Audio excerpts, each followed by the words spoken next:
Hello, everybody. Welcome to the whole story.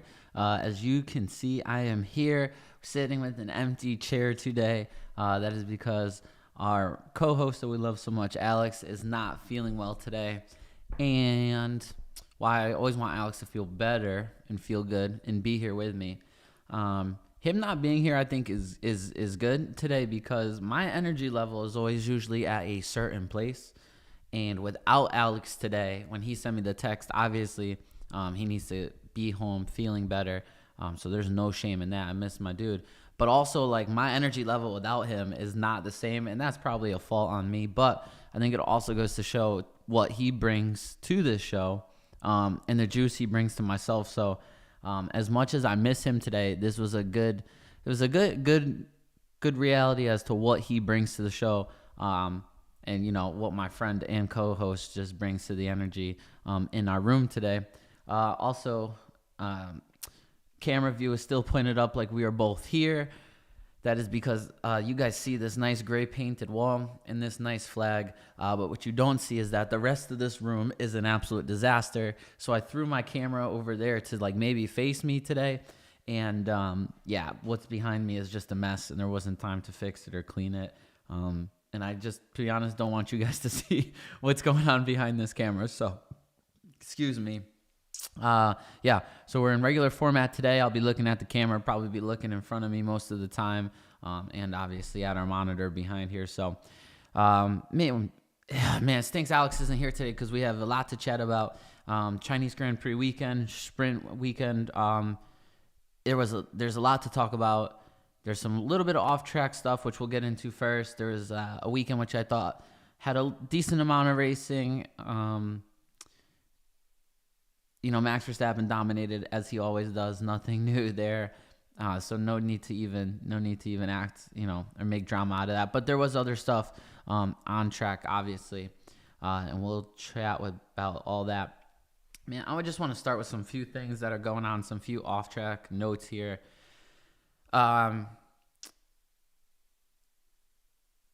They are meeting this week to discuss a new point system for Formula One. It is instead of points going down to 10th place as they currently do now, and then 11th to 20th getting no points, they are going to talk about / maybe vote on bringing the points down to 12th place. Some reasons that they're doing that is because they want to kind of clarify the constructors' orders and the kind of the orders of drivers, because it gets a little bit confusing as to why, this driver is ahead of this other guy with points, but they each have zero. It has to do with on-track positioning and other things. And they feel like if they drop the points down to 12th, some drivers will get some more points and it'll easily clarify where people are. But also it'll give people some incentive to do a little bit more racing at the end, really get their elbows out, never give up on a Grand Prix weekend. So that it's something that could be exciting. How it works right now is that they are not altering 1st to 7th. They would alter the points from 8th downwards. So right now it is 4-2-1. 10th place gets 1 point. 11th and 12th get 0. And then now it would go 5 points for 8th, 4 for 9th, 3 for 10th, 2 for 11th, and then 1 point for 12th place. So there would definitely be more points on the table to get. I think some teams are saying that they're seeing that the upper teams have separated themselves so far that this might not be affecting them, really, so that the higher teams up in the order might not put they might be more receptive to this idea because it's not going to affect them as much. We have 3 teams so far this year that don't have points. Williams, Kick Sauber, and Alpine all don't have points. And then we have Albon, Zhou Guanyu, Danny Rick, Ocon, Gasly, Bottas, and Sargent are all drivers without points. So, when you have 14 drivers with points, one of those being a driver that was just a fill-in driver for 1 week. This might give some more points to the board, make it look a little bit more attractive. So just something that they're voting on this week is going on. There also is some news this week that Red Bull is Red Bull has said this week that Sergio Perez is doing a great job this year and he's really upped his game. But they've also come out and said that Audi has made an offer to Sainz that they cannot match. They believe that Audi is throwing a lot of money and contract length at Sainz for him to join Audi, and that Red Bull just can't match that. So they have so many eggs in one basket with Max Verstappen, and obviously you don't want to lose Max. He's the prize. He's everything. So potential, Carlos might just have the best offer coming from them. We talked about Mercedes maybe not wanting to offer the years that Carlos would like because of Kimi. So we always say, these drivers want to be in the fastest cars, but maybe this might be a deal that Carlos likes. We don't know the behind the scenes working of the deal, but Red Bull coming out and saying they can't match the offer is pretty extreme. So we'll see what happens. Two more things I want to look at, just fun things before we get started here. There were some sick helmets this weekend, so I want to show you guys those. First, Alex Albon, if you didn't see, they showed it 1,000 times during the race, as they should. Cute little panda helmet that he had going on here. I think it's tough when you have the visor. It's tough to connect kind of the top and bottom and make them still look cool. Sometimes the visor wrecks it, so you got to do like a face thing on the back. But I thought this was an amazing helmet. It's clean looking. The eyes are perfect. I don't know who designed this helmet, but whoever did, they deserve an award for sure. And then other helmet that I thought was cool, I don't know if it got so much love, but George Russell's helmet I just thought was sick with the Chinese lettering and the dragon on there. Just their sponsors tied in so good. The red. Thought it was a super, super cool helmet. So a couple sick helmet designs. I love when these guys bust out random helmets throughout the year that we get to look at. Obviously, this is Alex's area. He is the judger on our show of liveries and helmets and those type of things. So we miss him to hear his thoughts on that. But I know 1,000%, I know he would like both of these helmets. There's no doubt in my mind whatsoever there. So one other thing to discuss before we get into kind of the race and we go over results and things of that nature was, I just made that noise like that because I really wish Alex was here to discuss this, or if any of you guys in the chat watched. But Nico Rosberg was on the call all weekend with Crofty. Man, I enjoyed Nico a lot. I think he's a true racer. There's no BS. There was some stuff where they were saying towards the end where Crofty was trying to put a positive spin on Alonso's results, and Nico was like, I don't know how this is positive. He started second, and he's down in 7th or 8th. And I just love, there's like no nonsense from Nico whatsoever. He's been a racer. He was saying things like, oh, the car's handling this way. He needs to add more engine brake. He needs to do this to the brake bias. I believe Lando's race engineer at one point told him to add more engine brake. Lando said, no, thank you. Nico expertly told us why he shouldn't add any brake and what it would do to the tires. I just loved Nico on the call. I do just feel like there were some awkward moments because maybe Nico's not as polished. I think a 3-person booth, I don't know how often Formula One does that like NASCAR does it, but a 3-person booth with Nico in it and Nico calling races more often I think would be insane. I just loved what he brought to the booth. I don't know if anyone else thought that, but yeah, he could definitely be in the booth more often for sure. Let's see, some of my notes I got here. Also loved, and we saw it in a couple instances that we'll talk about, but the last corner in China, it's a very fast corner. They're hitting it in 4th. I believe they're hitting it in like 4th, 5th gear. So they're not having to really back the car down that much. But on the exit, there's a gravel trap. I believe we saw, one instance during qualifying and instance during the race at least, where these guys are pushing the cars too much. Right rear catches that gravel trap. They're spinning out or getting very sideways. I know we have this problem at other tracks where, going over the white line and in track limits, but I just think a perfectly placed gravel pit that was there this week will that'll referee the drivers. The track will referee the drivers. You won't need track limits, and we won't be worrying about that nonsense during qualifying. So I think a track design that's proper will take care of all that, and I believe that China had that, and I think their last corner deserves some props with how it's set up. And I'm thinking Austria at the top of my head always as to what track can need that, but there's definitely a lot more. I know Spa could probably use that in a few turns. I know they have actually some gravel on some exits, but one last thing that we got was we had our sprint race, first sprint race of the year, and we had the new format this year.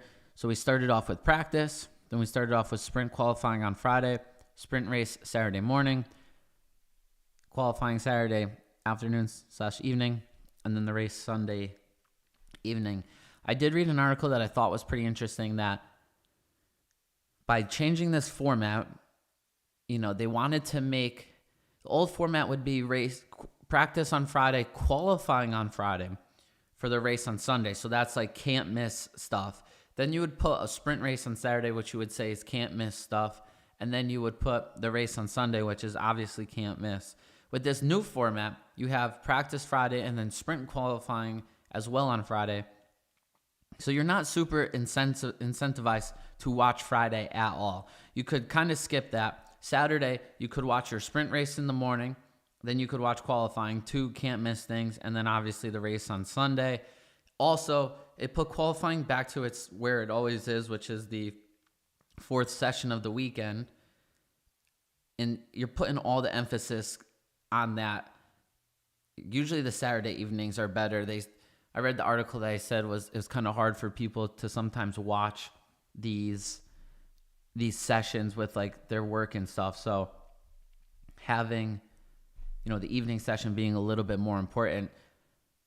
I like the format because I like that it allowed the guys to work on their cars a little bit more, but I do 1000% get what they're saying. I watch sprint qualifying, sprint race, qualifying, and the race, and I always will. But I can get how they're saying that by doing this new schedule on the sprint weekend where they wanted more eyes on it during the weekend, they're almost eliminating Friday as a need to watch scenario. Now, I do not believe that we need sprint races. I think they're a little gimmicky. And my driver finished second in the sprint race, which is the best that he's pretty much done all year. So if there was ever a time for me to hop on the sprint race train, it would probably be this weekend. But I still don't think that it's completely necessary. Did it give us some great racing? Absolutely, which we'll talk about. But I still think that it makes the format a little bit more gimmicky.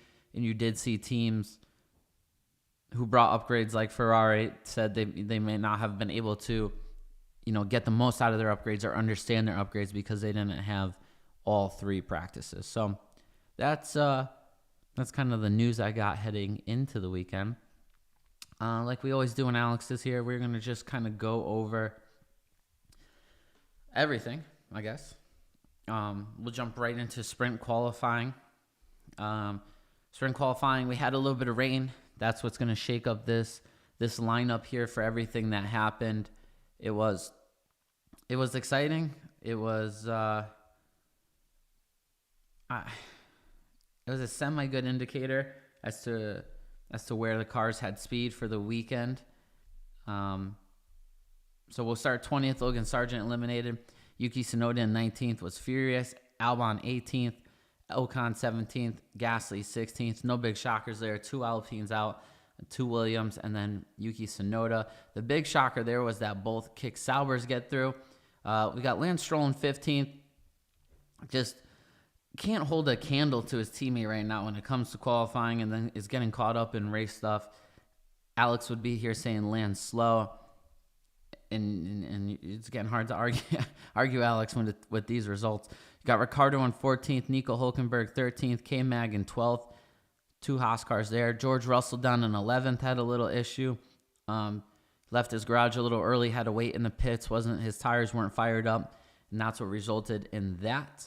And then you had in sprint Q3, Zhou Guanyu 10th, Bottas 9th, Oscar Piastri 8th, Charles Leclerc 7th, Sergio Perez 6th, Carlos Sainz 5th, Max Verstappen 4th, Fernando Alonso 3rd, Lewis Hamilton 2nd, and Lando Norris 1st. So that set the grid for our sprint race.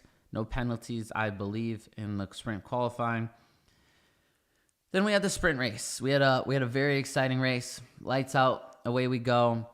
Lewis Hamilton gets a great start, runs Lando Norris wide. He just got his elbows out. If I was Lando Norris fan, I might be a little bit mad.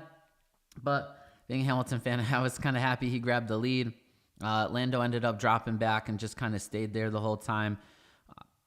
Alonso came out of that deal in second, out of the first corner in second. Verstappen was sitting there third, fourth. Verstappen slowly and patiently passed Alonso, passed Hamilton. I believe he passed Hamilton around lap 9 or 10. Don't quote me on it, but I believe it was around there. And then pulled a 13-second gap out from that. Right there, it just showed his insane pace.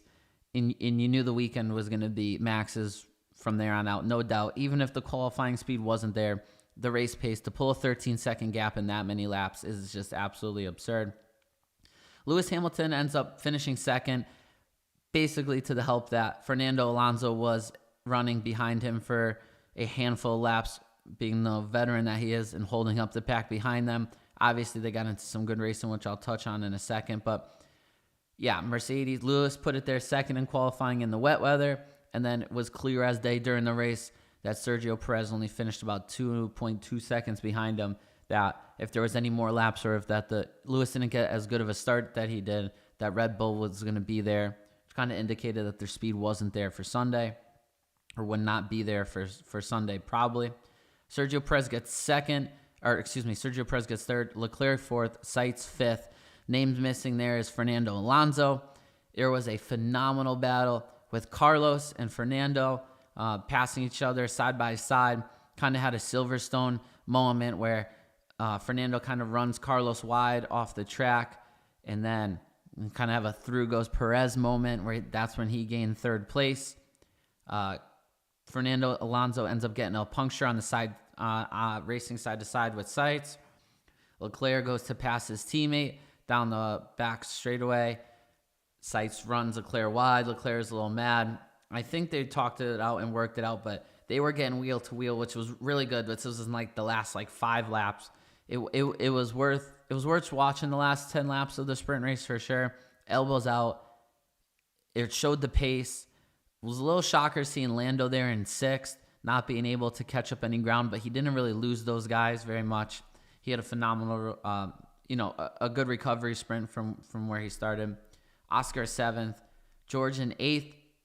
George started on a soft tire, basically the only driver, maybe one other, which I thought was absurd. And to make it last as long as he did and catch Oscar Piastri kind of gave me some hope for the Mercedes on Sunday, but that was a phenomenal sprint drive by him. Joe Guan Yu in 9th. That was big for him. No points for that in the sprint, but to finish up there is awesome. Something you don't see too often. K-Mag outrunning his teammate in 10th. Danny Rick 11th. Bottas 12th. Ocon 13th. Stroll 14th. Gasly 15th. Yuki Tsunoda 16th. Albon 17th. Sargent 18th. Hulkenberg 19th. And then Alonso in 20th. After he got a puncture to his tire and had to come in the pits, he, I think, went back out, and then they decided to retire the car. So, new format after that sprint race.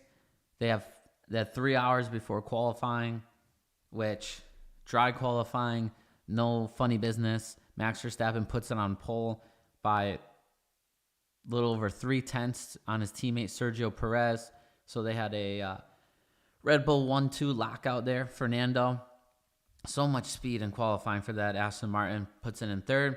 Lando 4th. Oscar 5th. Charles 6th. Carlos Sainz 7th. George Russell 8th. Nico Hulkenberg 9th. Again, he always puts that Haas up there high. Bottas 10th, which was a great qualifying for the Kick Sauber. Stroll in 11th. Danny Rick 12th. Esteban 13th. Albon 14th. Pierre 15th. Joe Guan Yu 16th. K-Mag 17th. The big shocker, straight up, Lewis Hamilton 18th. Yuki in 19th. And then Logan Sargent in 20th. Right there, you knew it was going to be a long day for Hamilton. He said that he went a different way with the setup, which is kind of what he's been saying a lot this year when he kind of separates himself from George. Nico Rosberg straight up called him out and said that same thing, that Lewis said that he went a different setup direction, and then just said that, he's been saying that, and then George will come out and say, I don't think our setups were that different. So Nico, again, on the call, just no nonsense, calling things out for what it is. I do believe that Lewis went a different direction because he did not look phenomenal in the sprint, but to be that far back in the way the race showed it, it just was it was kind of tough to watch that qualifying from him. And then the race, we get into the race. Max Verstappen does his thing in first, Lando Norris second. The big thing there was that Lando spent a lot of time in third place here. Couple cautions towards the end got him on some good tires. He was able to hold on to second.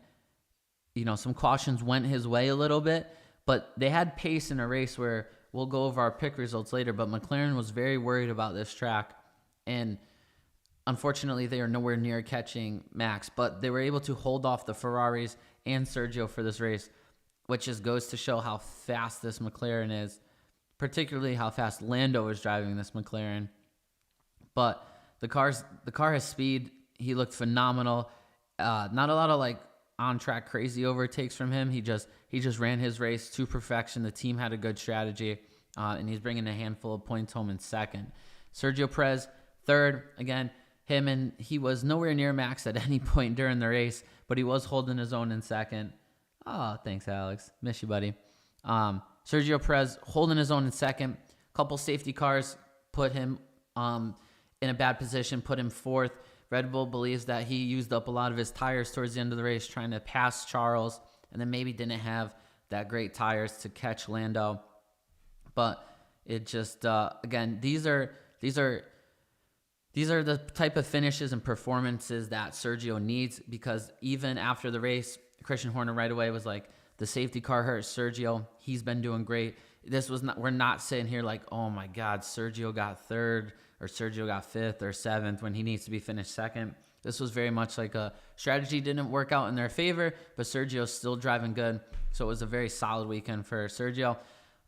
Leclerc fourth, Sainz fifth. A couple of things I want to touch on here. I believe Ferrari brought upgrades, like I mentioned, that they did not get to test out super well. They never just looked like they had that speed that they've had so far this year. I do think it's funny. Maybe you guys will believe me, or you just think I talk about Mercedes too much. But last year a lot, like George and Lewis were very close to each other, qualifying and in the race. They were close to each other a lot. This year, I'm seeing the Ferraris they're within a handful, 1-2 of each other, qualifying, race pace. They seem like this car is working. Both of them, obviously, it's looked like it's worked a little bit better for Carlos this year. But, you see Max has such a big gap on Sergio. Lando is starting to really gap Oscar this year, especially with race pace.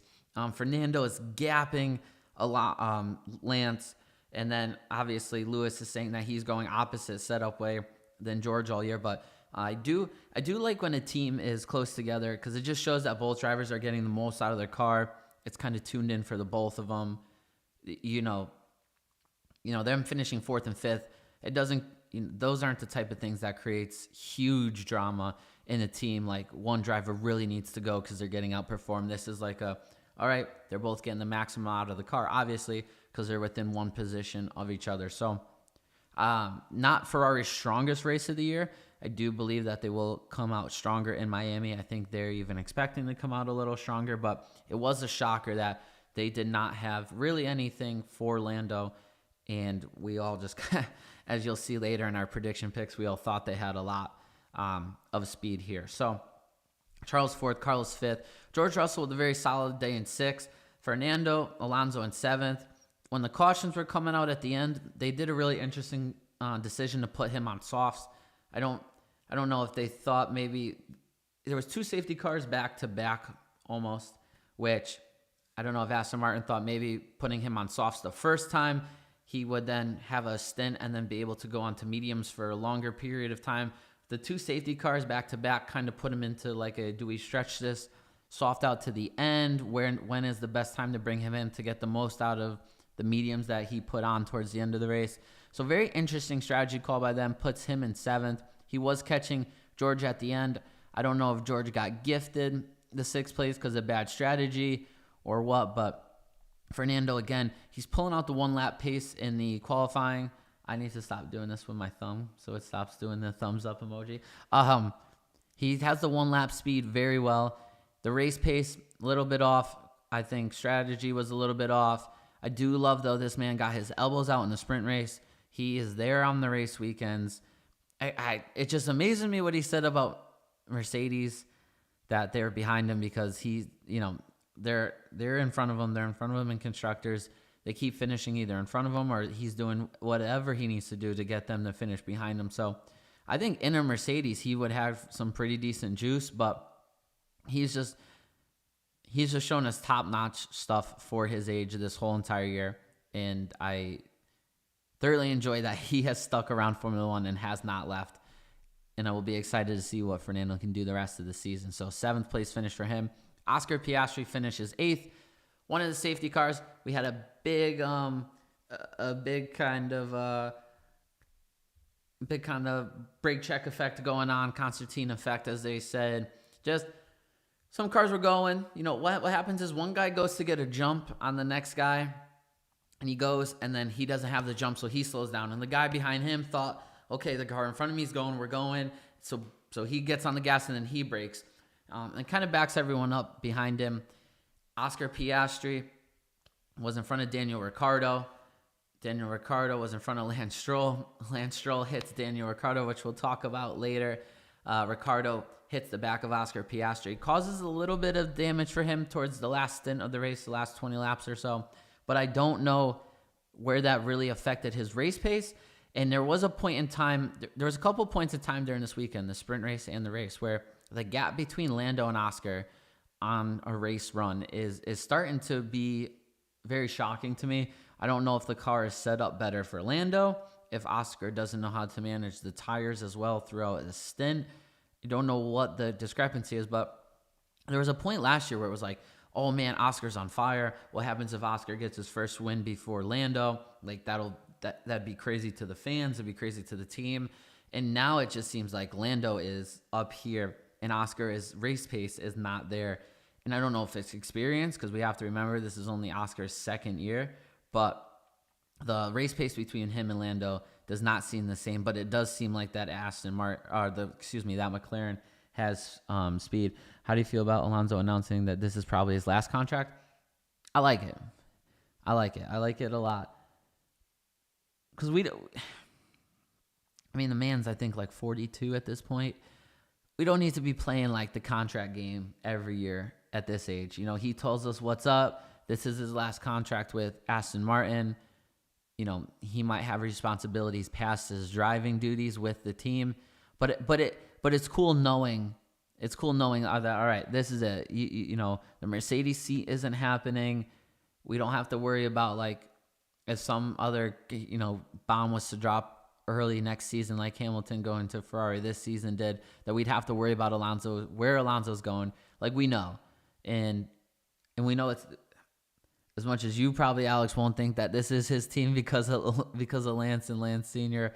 I think that this just goes to show that this is Fernando's team. So I like it. Last contract, we know he's going to be in the green as long as they're Aston Martin to the end of his career. And I hope he gets a few more years out of it for sure and sneaks in a win somewhere. I'd be so freaking ecstatic. But I like knowing going forward, this is him. This is his place. And he's representing that team. So I like that. Like I said, Oscar, little bit of damage from that accident. Finishes 8th. Lewis Hamilton was catching Oscar at the end. Finishes 9th. He started 18th. He did not have a car that he enjoyed at all. They started him off on the softs. He didn't like it. They put him on the mediums. It was okay. He complained a few times that he wasn't faster than some of the guys in front that he would expect to be, like Alpines, and he struggled to pass RBs. That's weird to say. I guess that's the first time I've said RBs. Not like the food Arby's, not like a roast beef sandwich, but like RB, the team. So it was a rough day in the office for Lewis. I'm starting to hear Lewis talk post-interview and then post-race when he was in his car, like laughing about like how bad the car was in that like he won't make that setup change again, which is crazy. I still think he's dialed in for wins, but the way he's talking, I would just love to pick his brain about a few things, because hearing him on the radio after the race, he seemed pretty unsatisfied, but almost like a joking around side of Hamilton. I don't know if joking is the right word, but there was some chuckles, some stuff about Lewis I've never seen post race with a 9th place finish that was honestly as bad as that was pace wise. So without a couple of those safety cars too, who knows where he would have finished in some DNF. So Lewis brings it home 9th from 18th, which is decent. Nico Hülkenberg again scoring points for Haas. I freaking love to see it. He's linked with Audi for next year potentially. The man needs a podium, obviously, but he's exceeding our expectations for this Haas car. He's constantly outperforming K-Mag. There's not even a close comparison to who's performing better this year.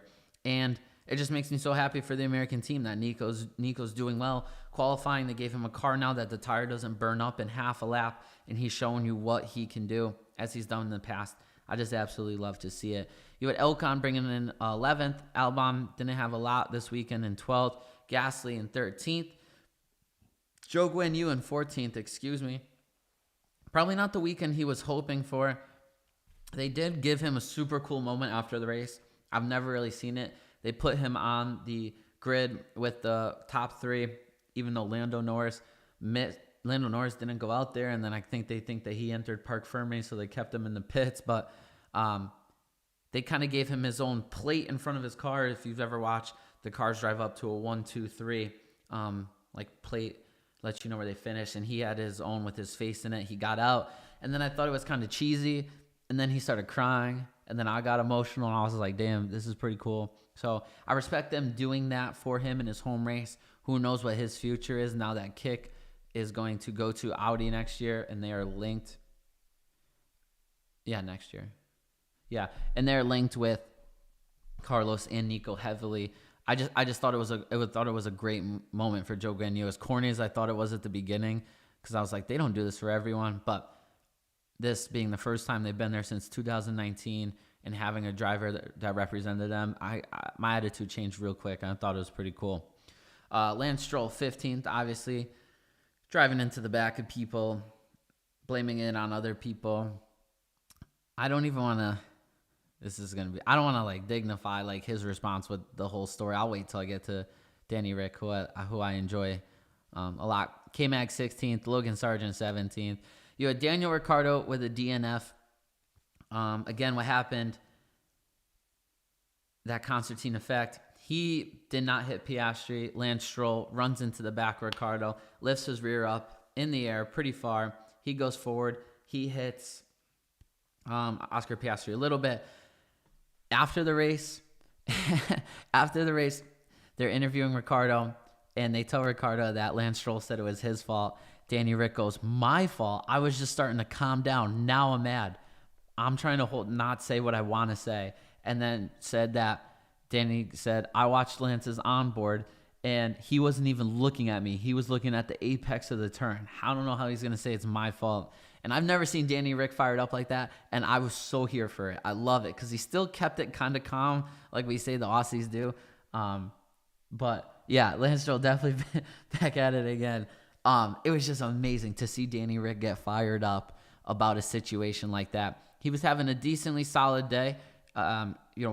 Very good potential probably for potentially a points finish or close to a top 10 finish. I actually no, I don't think points were on the table for him as much, but there was potential and to get wrecked. And what happened, besides Lance Stroll hitting the back of his car and just destroying it, he got lifted up in the air. Nico Hülkenberg passes both him and Lance Stroll, I believe. They run like another lap, and then the safety car comes out. Well, you're not supposed to overtake before the start line, except there's an article in the rule book that says if a car's going slow or there's a problem, or it might just say if the car's having a problem. So Nico passed both those cars, and afterwards when the FIA looked at the situation, they deemed that the Ricciardo getting lifted up in the air and Lance Stroll that was a problem, so it was okay for Nico to pass both of them before the start line. Well, they ran that one lap, and then another safety car came out. Danny Rick thought he should get that spot back because Nico passed him before the start line. So he just overtook him on his own. Under that safety car. And now besides the DNF, he now has a 3-place grid penalty for Miami. So things went kind of just from bad to worse in China for him. Really looking for some good showings from him, and he can't get him. We don't know if this one is really his fault. So just super tough day for Danny Rick in the office. Yuki Tsunoda is the one that brought out that second safety car I'm referencing towards the end. He got into it with K-Mag, which took him out of the race. So RBs. Oh, Crofty said something he had a very funny pun, but both RBs DNF. My heartbreak for the week was Bottas. This Kick Sauber team, again, they had slow pit stops. They finally put a car that was decently fast. Like Bottas was running like around 10th place. There was a chance that he could have got points. Some of this craziness didn't happen. He ended up being this first safety car because of a DNF with the engine. This Kick Sauber team is killing me. Bottas deserves better than this. I'll tell you that much. This is a little bit crazy. He finally had a car that's decent. He's out driving his teammate. Potential points. DNF. It's also funny. I think Bottas thought he put it in neutral, and then he was not in neutral because the guys couldn't get it off the track, which then caused that first VSC to go to a full safety car for them to get it off the track. Alex said he broke character for sure, but I love that fire still in him. Oh yeah, no doubt. If you were here, I'd probably show the clip, or I wasn't juiced off enough to get the clip going beforehand. But yeah, just seeing that juice before.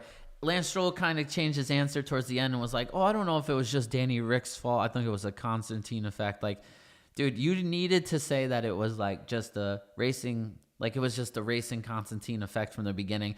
Can't blame it on Danny Rick for slamming his brakes on. Like that's not what happened at all. And you gotta watch. That's just speaking out of like anger and adrenaline from the frustration of the race to say that it was Danny Rick's fault right from the beginning without watching the video, because it was clearly not Danny Rick's fault. There was nothing he could do. That's just kind of that racing Constantine effect that happens when everyone's trying to time the restart and get it well. Yeah, well, it was Alex. The Kick Sauber had a 3-second pit stop. It was funny because it was like 2.2, 2.9, and then Kick Sauber at 3, which again, I think they did note that was a good stop for them. One other pit stop thing I did not discuss was Pierre Gasly's tire came off as he was trying to pull out of the pit, and it hit one of his guys. And I do believe that he got a penalty for that, or something happened with that. I don't know if he got a penalty or the team might be getting fined for that happening for safety of one of their crew guys. So, yeah, there was man. If I just overview this race, Max Verstappen is dominating in a continuous fashion that we've never seen. The gap that he had before the safety cars was just as big as the 13-second gap he pulled at the end. So who knows how far he would have been. I just read a stat that his Max Verstappen's slowest lap was still faster than second, third, and fourth's best lap. So their fastest lap, Max Verstappen's slowest lap, was faster than that, which is absolutely absurd. McLaren pulling it out of nowhere is cool. Ferrari, interesting to see how the upgrades go from them, if they can rebound in Miami. And, we're just constantly waiting to see if Mercedes will show up. I'm going to check my notes here real quick. I think that's pretty much all that I had for. Yep. That's all that I had for that. As always, we'll take a quick look at the driver points here. We got Max Verstappen in first at 110. We actually had, I was tripping making the graphics. We had no movement in position on the driver points or the constructor points. No up or down. Everyone stayed the exact same. So Max Verstappen extended that lead to 110. Sergio Perez with 85. Leclerc with 76. So not bad. Only 9 points behind Sergio. Carlos Sainz with 69. Lando Norris 58 after that performance. Oscar Piastri 38. George Russell 33. Fernando Alonso 31. Lewis Hamilton 19, Lance Stroll 9, Yuki 7, Oliver Behrman with 6 points in 12th. Nico Hulkenberg gained a point there in 13th with 4 points, but still behind Oliver Behrman, which is kind of crazy to think that Oliver just ran that one race. And K-Mag 15th. Take a look at our constructor points. Red Bull 195. Ferrari staying moderately close with 151. I need to double check that because that just seems so crazy, but it could be. Yeah, 195 to 151. So Ferrari keeping things close for sure. 151 there. McLaren in third, 96. Fourth, Mercedes with 52. Aston Martin in fifth with 40. RB in sixth with 7. Haas in seventh with 5. So I'm thinking things are kind of really starting to separate themselves here in the constructor side as we look at this, that you're going to see, Red Bull and Ferrari 1-2, I think, are the clear fastest constructors. If there is a battle, it's going to be had there, even though I do think over this time, Max will just dominate this all by himself. I want to say McLaren might be on an island in third. I think it'd be a lot to see them catch up to second, especially with how good Carlos is running. And then Charles is very solid. Lando's solid. But then Oscar's not really with the three of them, and Ferrari having a stronger car so far. Could change as McLaren had a strong showing this week, but I do think McLaren's on an island in third at 96. I kind of think that's kind of where they'll finish in the constructors. I want to say you'd have a battle in fourth and fifth for Mercedes, Aston Martin, which you might. You never know with Fernando. You just can't rule him out, and with how awful Mercedes has looked. But that 12 points right there, I think, says a lot with just how even on a bad weekend for Lewis, 9th place, Aston still just doesn't have a second driver helping out at all. So you might see a little battle there for fourth and fifth, but I'm thinking Mercedes fourth. Aston Martin is in fifth with 40, like I said. RB, Haas there in sixth and seventh with 7 and 5 points. And I just kind of think that's all free game at the bottom to see if anyone can bring an upgrade that will make a significant difference to get them into the points. I'm telling you, you have such a big separation between Red Bull, Ferrari, McLaren. That's 6 cars out of your top 10. You add Mercedes in there, which is 8, and then Aston Martin, which really should be your 10. Some of those teams are a little bit closer to Aston Martin and Mercedes, but when you have 6 cars dominating the top 10 so hard, and then you have a Mercedes and Aston Martin team, which is kind of going to be floating around the back end of that top 10, between that 7 to 10 spot, it's really going to be hard for those guys to pick up points. I don't see RB being as fast as they were at the end of last year, which could really be like, well, they could be like to 8th to 10th place team and gain some points. So the constructors is going to be very interesting to see throughout the year. And then as always, we on our preview show make picks. We had Ryan as our guest picker come back. We had him on the show. It was fantastic. Really excited he was on. So we'll go over our results here. Something we always like to do. And it was a solid day in the office for all of us. A better day in the office for Alex. Top 5 this weekend went Max, Lando, Sergio, Charles, and Carlos. So Alex picked Max first, Charles in second, Sergio third, Carlos fourth, and Lewis fifth. So Alex got 5 points for getting Max in the right spot. He got 3 points for getting Sergio in the right spot, which is 8. 2 points for, excuse me. And then he got a point for Charles in the top 5 and a point for Carlos in the top 5. So 5 and 3 is 8. And then 2 more points there gave him 10.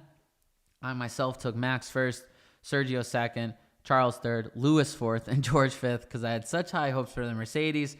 Even though I said I was not going to put them in my top 5 until they finished in the top 5, I broke my rule, and we see how it works out. I can't believe McLaren. I believe that McLaren was going to be slow like they said.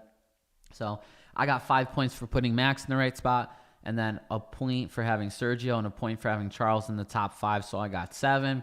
And then shouts out to our guest picker, Ryan. He had Max, Sergio, Charles, Carlos, and Lando. So he got all 5. He got all 5 of it being in the right order. He got all 5 being in the top 5, which is nuts. He made sure to remind me that he had the script, just not in the right order. you guys just will never understand what it means when Ryan texts me about Formula One, because this dude could not care less. He just likes to support us in the show. But he got 5 for Max in the right spot, and then 1, 2, 3, 4 for the other drivers, all being in the top 5. Unfortunately, just none of them could fall into the proper order for him, but that gave him 9 points for our guests. So Alex is in the lead with 42 points now. I'm in second with 37, which is a 5-point difference. And then Ryan really helped out, brought it to 34. So the gap between first Alex and third the guests, only 8 points. There's still a lot of races to go, so that can change.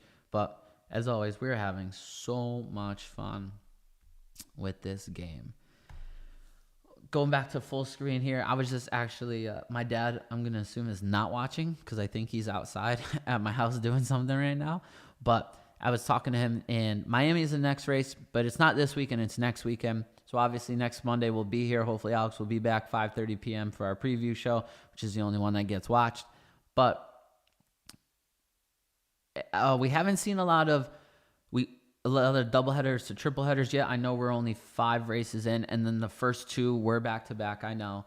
But it just felt like last year, like we had so many more back-to-backs and triple headers, which we might be seeing later on in the year. But so far right now, we have Miami not this weekend, but next weekend. So we got a little bit of a break there before that. So, you get a week to enjoy yourselves for sure. I'm going to go to a screen that I haven't been on in a while, All Things Racing. Oh, my dad is watching. Shouts out. I haven't been to the All Things Racing screen in a while, so I did watch a lot of racing this weekend. There was a lot. Sunday was consumed. I actually made sure I slept Saturday night into Sunday. I watched we got a lot done around the house and projects. So the in-laws were in town, and whenever they come into town, we get so much done around here.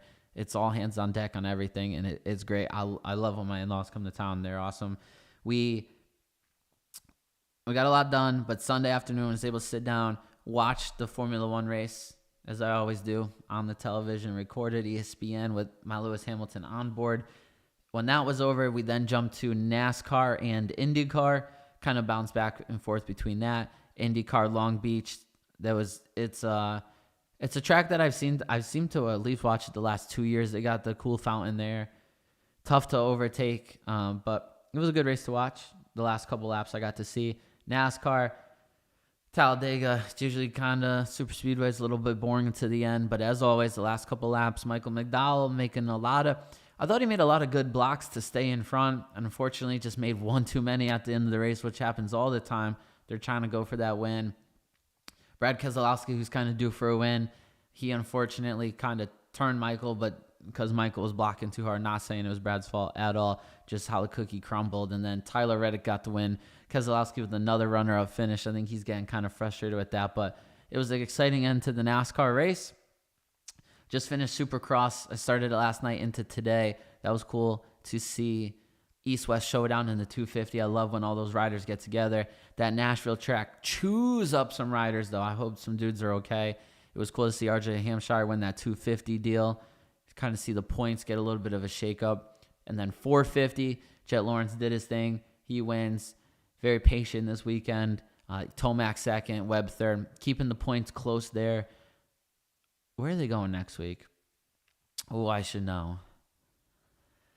But I don't. So I watched that. And then sprint car racing this weekend. Our boy Gravel, second place finish on Saturday night. A DNF on Friday night. But the World of Outlaws were good to watch. I haven't been watching the high limit stuff, but I've catching some highlights here and there. They seem to be slicing it and dicing it over there, which is pretty cool to watch. Corey Day's doing his thing. I love to see that. So a lot of racing got consumed on a very busy weekend, which is good. This basically just means that it was a pretty great weekend. So I pumped I got down here for 51 minutes by myself. I almost canceled the show. There was a quick second where I was like, I'm just gonna call it tonight, but glad to get down here for as long as I did. Alex will be back. Just the fact that he's in the chat, I know he's itching to get back for sure. So, yeah, that's all we got. Next week is our preview show for Miami.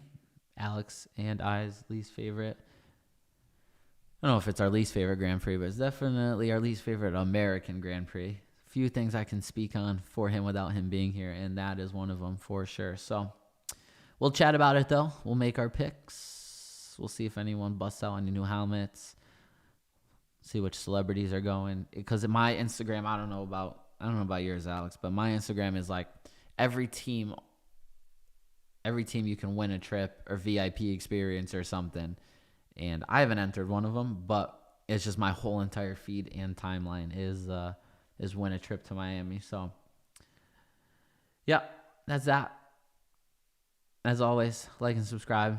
I doubt anyone has watched this far into it that's not family or friends or like they're subscribed already, but appreciate you. Obviously, this chair will be filled. It is not always empty, and we do the side thing awkwardly with just me. So, tune in next Monday. We'll be back.